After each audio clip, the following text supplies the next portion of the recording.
It is Indiana in the Morning, presented as always by First Commonwealth Bank, and it is WCCS, AM 1160 and FM 101.1. So we've been having these interview times, just, visiting times, with some of the nominees for the Leaders Circle Awards, which will be September the 20th at the Indiana Country Club, as I recall. And two more have stopped by to visit with us today. And Sherene Hess, County Commissioner, nominated for the Athena Award. Yes, good morning. And Haley, now I'm going to mess your name up because the last I knew it was Haley Bradbury. Is that anything different now? It's Haley Patzer now. It's Haley Patzer now. Okay, see, I knew I would mess that up. You don't see her for a long time, and things change in people's lives. That does happen. But Haley, you're nominated for Young Athena. Correct. Which is the new award this year. Yep. Well, congratulations. Thank you. The inaugural class. How about that? Mm-hmm. Sherene, the Athena Award, of course, has been around for a lot of years, and it celebrates, well, this isn't going to be verbatim, but it celebrates the spirit of opening doors of achievement for women, as I recall.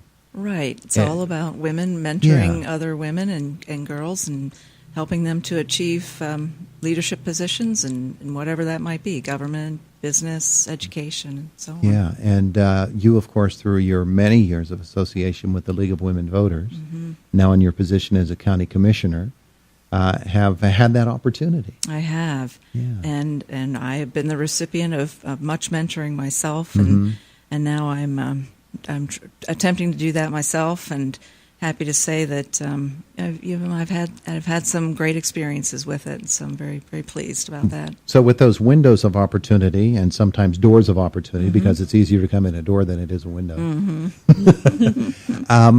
Talk a little bit, if you would, about the environment for working women today as opposed to 10, 20, or even longer ago.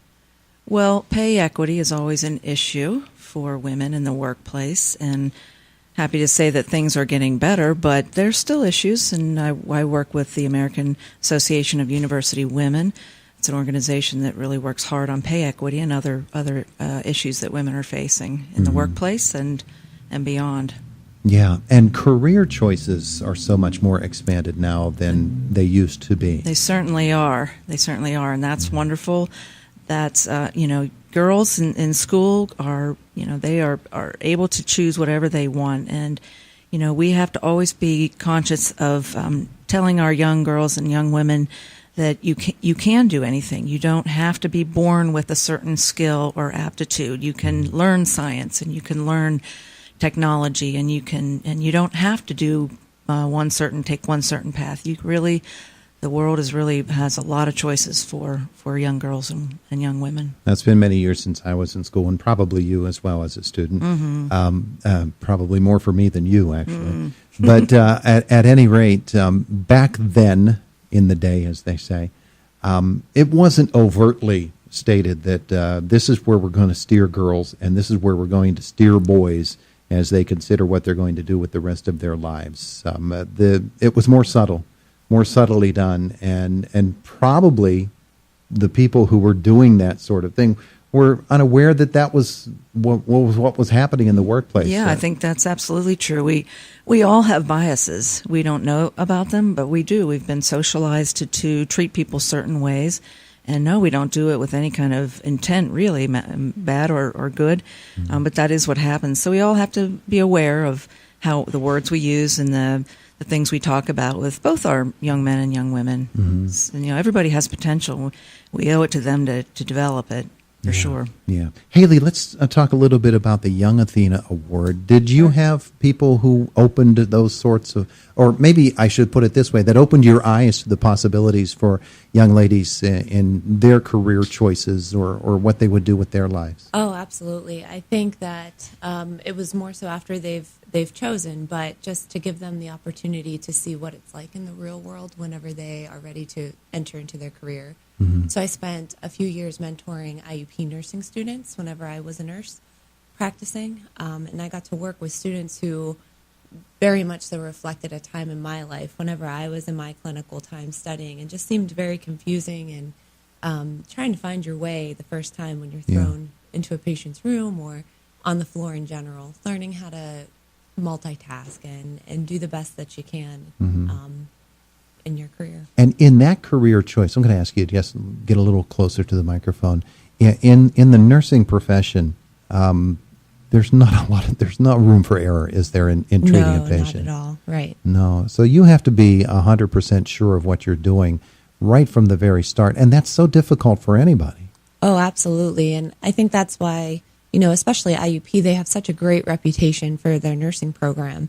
And they do a great job in teaching those steps that, as a nurse you have to take in order to double, triple, quadruple check everything that you do, which is imperative for safety. One of the other aspects I find fascinating about your nomination for Young Athena is that it takes a certain amount of courage to then step away from that career path that you've been following and maybe embrace a new vision, which you have done. Absolutely. Yeah, I'm very passionate about preventative medicine, as I like to call it, which is fitness and taking care of yourself, healthy, clean eating, just taking care of your body, feeling better about yourself through those measures.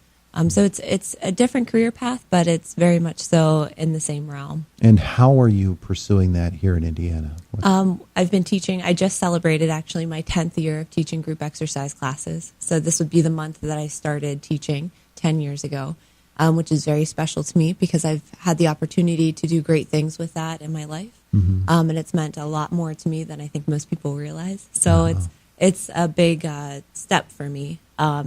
And so just by moving in that direction, it's a different milestone, but it's a good one. Was there a great amount of trepidation in making that cut?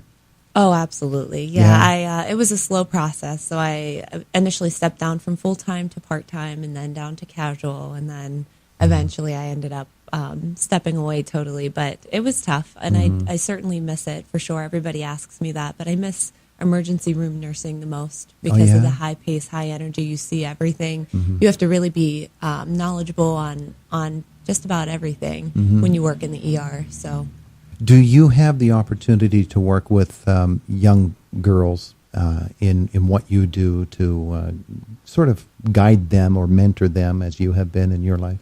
I do. That's a great question because I recently have been getting a lot of mom and daughters that come into my class together. Yeah. And it's really special to see them working side by side, and for 13-year-old girls to be able to watch their mom almost in admiration of what they're doing, and they're setting that example for their daughter, which is really important. Yeah, absolutely. So as part of that, one of the things that I notice with teenage girls now is that in their relationship with mom, when they start into an activity such as that, perhaps. The child becomes almost the guide for the mom because the mom maybe has been away from that sort of thing, a fitness program for many years. Right. And the child mentors the mom and gets a chance to take on a role that probably they haven't had before in their lifetime. Absolutely, yeah. And so it's almost like a team they develop. They're in it together, and the mom doesn't want to let the daughter down. The daughter doesn't want to let the mom down. And I could list a ton of different mom-daughter couples that come and work with me, which is really inspiring and motivating.